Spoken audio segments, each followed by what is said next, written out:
નમસ્કાર, આપ જોઈ રહ્યા છો સ્પાર્ક ટુડે ન્યૂઝ। હાઈકોર્ટના હુકમ બાદ સેવાલિયા પોલીસે બિલ્ડર શકીલ વોહરાની ફરિયાદ નોંધી। સેવાલિયામાં થયેલી જૂથ અથડામણમાં 6 મહિના બાદ 9 શખ્સો સામે ગુનો દાખલ કરાયો। બિલ્ડર અને સોસાયટીના રહીશો વચ્ચે સામાન ભરેલી ટ્રક લઈ જવા બાબતે તકરાર થઈ હતી। તેવામાં હાઈકોર્ટના હુકમ બાદ સેવાલિયા પોલીસે 6 મહિના બાદ બિલ્ડર શકીલ વોહરાની ફરિયાદ નોંધી છે। અમીર હમઝા રેસિડેન્સીમાં 6 મહિના અગાઉ થયેલા ઝઘડામાં હાઈકોર્ટના હુકમ બાદ સામે પક્ષે ફરિયાદ નોંધાઈ, જેમાં સોસાયટીના રસ્તેથી માલ સામાન ભરેલો ટ્રક લઈ જવા બાબતે બિલ્ડર અને સોસાયટીના રહીશો વચ્ચે ઝઘડો થયો। આ બાદ 9 શખ્સો શસ્ત્રો લઈને પહોંચ્યા, અપશબ્દો બોલ્યા, જાનથી મારી નાખવાની ધમકી આપી એક શખ્સે છુટ્ટી તલવાર બિલ્ડર પર ફેંકી। આ બાદ બિલ્ડરે સ્વબચાવ માટે રિવોલ્વરમાંથી હવામાં 4 રાઉન્ડ ફાયરિંગ કરતા ટોળું વેરવિખેર થયું। સેવાલિયાના ઉસ્માનનગરની ચાલીમાં રહેતા શકીલ વોહરા, જેની 42 વર્ષની ઉંમર છે, તે વર્ષ 2024માં સેવાલિયા કેજીએન સોસાયટી પાછળ ભાગીદાર મુમિત વોહરા સાથે અમીર હમઝા રેસિડેન્સી નામની પ્લોટિંગ અને મકાનની સાઇટ ચાલુ કરી હતી અને તેમાં નવીન મકાનનું બાંધકામ ચાલતું હોવાથી સામાન લઈ જવામાં આવી રહ્યો હોય સોસાયટીના રસ્તાથી, અને તેવામાં આ ઝઘડો થયો હતો। મારું નામ છે શકીલભાઈ ઉસ્માન ગની વોહરા। શકીલભાઈ, એક ફરિયાદ દાખલ કરવામાં આવી છે હાઈકોર્ટના હુકમ બાદ, શું છે સમગ્ર હકીકત?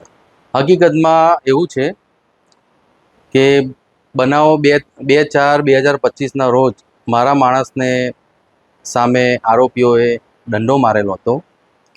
તે સમય દરમિયાન મારા માણસને હોસ્પિટલાઇઝ કર્યો હતો। એ પછી મારી પ્રીમાઇસીસમાં અમીર હમઝા રેસિડેન્સી, જે 2024થી નવી સોસાયટી બનાવેલ છે, એ 2 તારીખના બનાવ પછી મારા પર પણ ફરિયાદ ખોટી થઈ છે। મારી પ્રીમાઇસીસમાં એ ફરિયાદ અનુસંધાનમાં અસામાજિક તત્વો પ્રાણઘાત હથિયારો લઈને મારા પર મારી પ્રીમાઇસીસની અંદર પ્રવેશ કરીને એટેક કરવા માટે આવેલ હતા।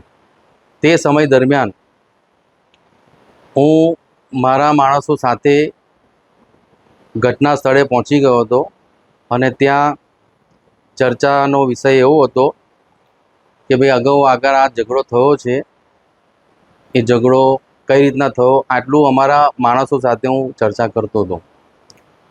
તે દરમિયાન સામેવાળા માણસો તલવાર, ધારિયા, ગુપ્તી મારી પ્રીમાઇસીસ અમીર હમઝા રેસિડેન્સીમાં પ્રવેશ કરી મારા પર સામે તલવાર છુટ્ટી મારી હુમલો કરેલ હતો। તે સમય દરમિયાન ટોળું વધારે હતું। મેં મારા સ્વરક્ષણ માટે, મારી લાયસન્સધારી હથિયાર માટે મેં સ્વરક્ષણ માટે ફાયરિંગ હવામાં કરેલ હતું। ત્યારબાદ એ ટોળું તેમના ઘરે તરફ વળી જતા બીજી વાર હુમલો કરવા માટે એ લોકોએ પ્રવેશ કર્યો। મારી ઓફિસ તરફ પણ એ લોકોએ બીજી વાર પ્રવેશ કર્યો। એ ટોળું બીજી વખત તલવાર, ખૂબતી, અન્ય સાધનો, પ્રાણઘાત હુમલો મારે જાનથી મારી નાખવા સાથે એ લોકો પ્રવેશ કરેલો। પછી મેં બીજું ફાયરિંગ હવામાં ત્યાં મારી ઓફિસની બાજુમાં મારી પ્રીમાઇસમાં કરેલ હતું। આ સત્ય હકીકત ઘટના સ્થળેની આ છે મારી પ્રીમાઇસીસમાં અમીર હમઝા રેસિડેન્સી સેવાલિયા ખાતે। પછી શું થયું? તમારી પર ફરિયાદ દાખલ કરવામાં આવી, શું હતી? પછી હવામાં સેલ્ફ ડિફેન્સ માટે મેં ફાયરિંગ કર્યા પછી પોલીસ સ્ટેશન હું હાજર થયો। હું મારા લોકેશન પર હતો। મારી ફરિયાદ યોગ્ય, મારી ફરિયાદ જે ખરેખર મારા પર હુમલો થયો છે, મારા પર અસામાજિક તત્વોએ કાયદેસર મારી પ્રીમાઇસીસમાં આવીને હુમલો કરેલ હતો, પણ પોલીસે કયા કારણોસર મારી ફરિયાદ લીધી ન હતી એ ટાઈમ પર મને કોઈ રિસ્પોન્સ મળ્યો નથી। તે દરમિયાન સામેવાળા પક્ષોએ મારા પર હુમલો કર્યા પછી મારી પર ખોટો આક્ષેપ કરીને મને જેલ જવું પડ્યું, જે ખરેખર મારી પાસે સ્વરક્ષણ માટે સરકારશ્રીના હુકમ સાથે મારી પાસે લાયસન્સધારી હથિયાર મારી પાસે છે, જે સેલ્ફ ડિફેન્સ માટે છે। જે મારા પર કંઈ પણ અણબનાવ બને, મારા પર હુમલો થાય, એ સમયે મારા સ્વરક્ષણ માટે હું હવામાં ફાયરિંગ કરી શકું છું। લાયસન્સ હોવા છતાં પણ મારે જેલ ભેગું થવું પડ્યું। મારું કહેવાનો મતલબ એક જ વસ્તુ છે કે મારા પર સ્વરક્ષણ માટે જે હથિયાર મને સરકારશ્રીએ આપેલ છે, એનો મારે મતલબ શું? કેટલો સમય તમારે જેલમાં રહેવું પડ્યું? જેલમાં 66 દિવસ મારે જેલમાં રહેવું પડ્યું. અંતે શું થયું છે હવે? જેલમાં રહ્યા પછી મેં જેલ કસ્ટડીમાંથી જે 6/2/2025ના રોજ મેં અહીં ગાડી જે મારી અરજી આપેલ હતી, જે મારી ખાલી અરજી મને રિસીવ કરીને આપી, એની કોઈ તપાસ પણ કરી નથી.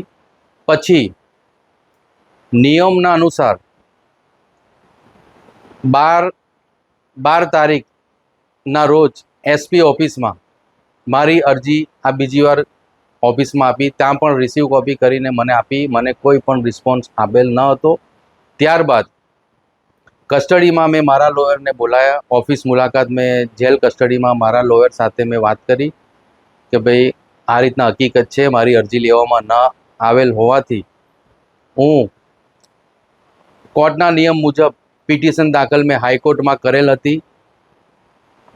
હાઈકોર્ટમાં મેં પિટિશન દાખલ કરી. ત્યારબાદ હાઈકોર્ટે મને લિબર્ટી જવાબ આપેલ છે. 27/6/2025ના રોજ હાઈકોર્ટે મને લિબર્ટી જવાબ આપેલ છે અને ડાયરેક્ટ સર્વિસના હુકમના